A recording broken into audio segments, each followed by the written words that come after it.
Hey everybody, it's Dave Juno, the Meniere's Disease Warrior. How y'all doing? I'm doing pretty good for Thursday. Today I was a little tired, but I think it's just this virus is finally gone. I don't have the phlegm. I'm not coughing. I'm doing good. So I'm probably just a little bit run down, and that's fine. Resting's fine. There's nothing wrong with it. So a lot of people ask me how I'm doing with the cochlear implant and the sac decompression surgery. So I figured, hey, I'll make a video because it's about 5 months since the sac decompression, and about a month and a half. Yeah, it's about a month and a half with the cochlear implant. So let's start with the sac decompression surgery because I had that May 16th. I had that before I had this.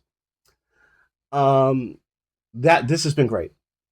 I've really got no complaints about it. I might have had a little vertigo, like a quick spin, when I get this, you know, the birthday gift I got from my grandson, the cold, because I was really all plugged up and crap coming out my ear and all that stuff.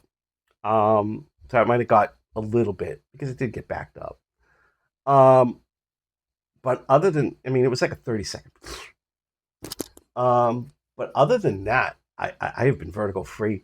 I've been able to. This is the first time I've been able to actually enjoy some things. Like going fishing. And really, when I go fishing, it's like I'm running an errand for my wife. I'm bringing one of the grandkids somewhere, or I'm bringing like the grandkids to school because they missed the bus or whatever. I'll stop off and go fishing for a little bit. I don't go. I don't go for like some people think that's all I do, and I go for hours and hours and hours, like the whole day. No, I literally I can't be fishing for the whole day.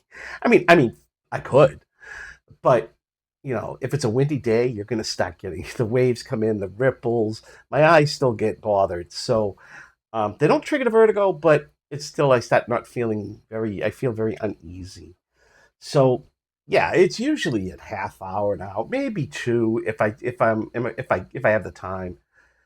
But it's usually like running an errand, going to the doctors. You know, I mean, and sometimes I don't. Like this morning, I had to go for a blood test, and I drive right by those spots you saw on my Balance Awareness Week video. I didn't go. I came home. I ate. I just was like I wasn't feeling it. Um, but that's really the time I go fishing. But it's good though because I know I can go down and like you saw in that video, you see me going up and going down and this and that. I mean, 2 years ago I couldn't do it. Okay, now with vestibular therapy, and this helps even more.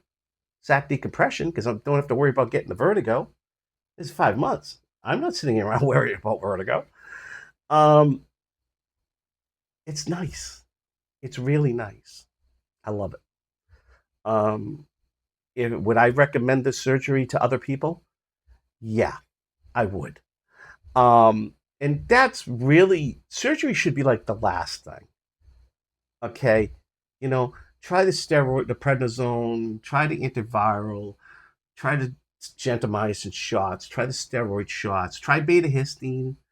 Personally, for me, I can't take it because my body produces an abundance of histamine, which means if I cut myself, my arm blows up. Okay, I had a needle stuck into me today for blood, and it went. I had to put Benadryl cream on it to get it down. Yeah, I didn't want to take Benadryl because I'd fall asleep. So I put the cream on, figuring it would drop it down, and it did. So my body produces an abundance of it. So I wouldn't take it personally, but I wouldn't tell somebody not to. And even when Epsilon comes out, when that comes out, I would try that before I would try. Well, technically, that's for hearing and tinnitus. Never mind. That'll be on the next one, the next part of this. But I would try it, because surgery you want is a last resort. And that was the last resort for me on this side. So sac decompression surgery is doing good. And I would recommend it to other people, but I also would come with a warning. It's a bone that they're shaving down. That's that duct. Okay, it's sac duct. It's bone. It's bone, just like the bones in your hand. So that's gonna grow back. Okay, bones grow back. Especially, I mean, that's still there. It's just the duct is gone, but that's going to grow back. So when that grows back, I'm sure the vertigo will start all over again. And then they just go in, go in. It should be a lot easier because there's a lot of empty space now. Um, and then that's it. So I know at some point it might come back, and if it does, I'll deal with it then. But until then, I'm enjoying myself. Okay, now we're going to go on to the cochlear implant. Now, hearing aids work great, but I'm totally deaf in this side from the labyrinthectomy I had. Um, I don't even have those three little bones that vibrate off the eardrum and hit the cochlear, hit the nerve in the cochlear. I don't even have that. Those are gone. They were seized. So I really had no hearing. I was using crossover hearing aids, um, which is great. I loved them. I still have the one. I loved them. They're great. The problem is is that this hearing was going fast. It's down to about, I'd say, 30% at this point. If I take this out, I can barely hear anything on this side. And sometimes I do that when my grandkids are screaming.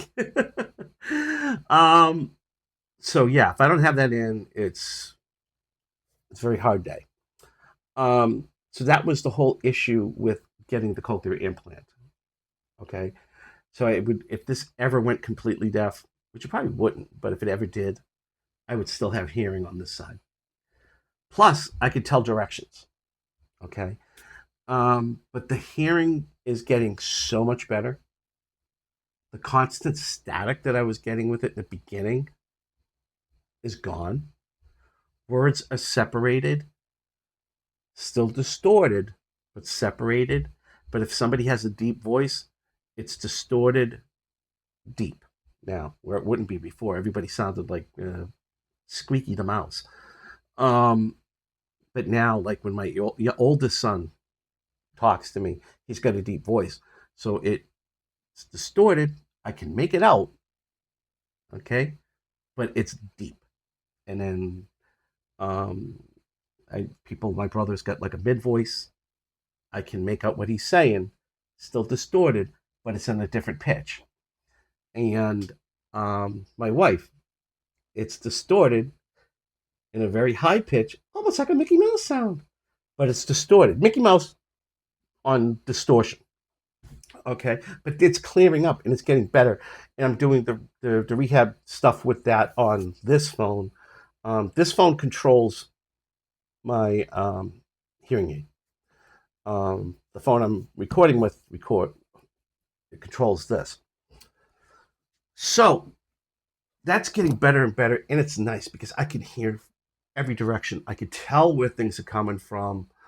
Whereas before I would be, who, what, where?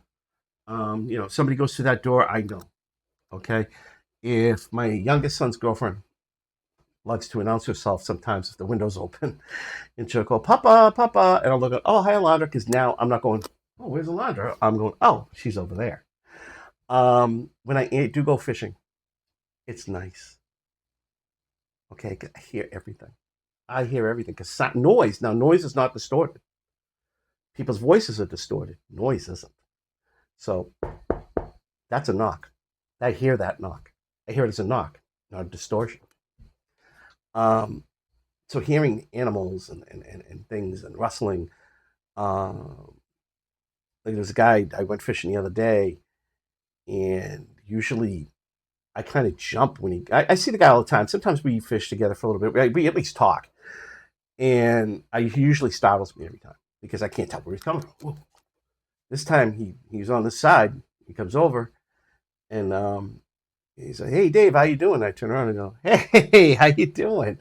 And he's like, "Whoa, you could tell that was me." And I'm like, and I said, "Yeah, look." And he goes, "Oh my god!"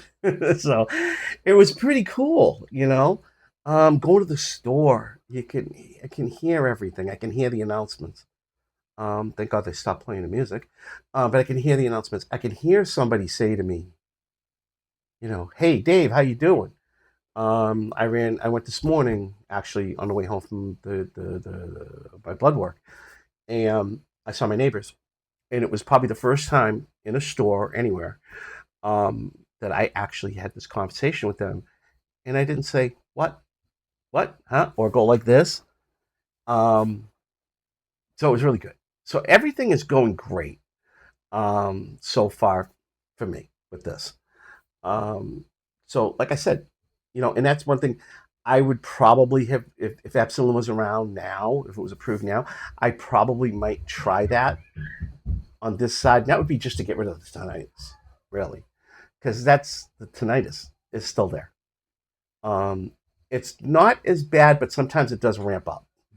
Okay, and that's probably more on the lines of the cochlear getting getting used to the cochlear. Um, but I would try that for the tinnitus alone, and maybe the hearing on this side. Yeah, but I don't think I'm going to get a double cochlear. I don't want one. This is good for now. But yeah, you always want to try the least. Diuretic, water. And this is just a conclusion. You always want to try drinking more water, diuretic, cutting out caffeine, cutting out alcohol, uh, salt, sodium. Not cutting it out, but because your body needs it, but lowering it. And then your medications. You know, from antivirals to prednisone to beta histine to gentamicin, the steroid shots, and then you want to do a surgery. It's the same thing with the hearing. Now, mine's a little different, but I'm sure everybody else's can kind of, if you're thinking about a cochlear implant and you have it at labyrinthectomy and they took everything out. Um, yeah, when Epsilon comes out, you should, first try the hearing aid. Epsilon comes out, you can take that with the hearing aid, see if your hearing comes back. And then if it doesn't, talk to your doctor about getting a cochlear implant. You always want to try the least invasive before you go into invasive. And that's it. I'll talk to y'all later. Have a great night.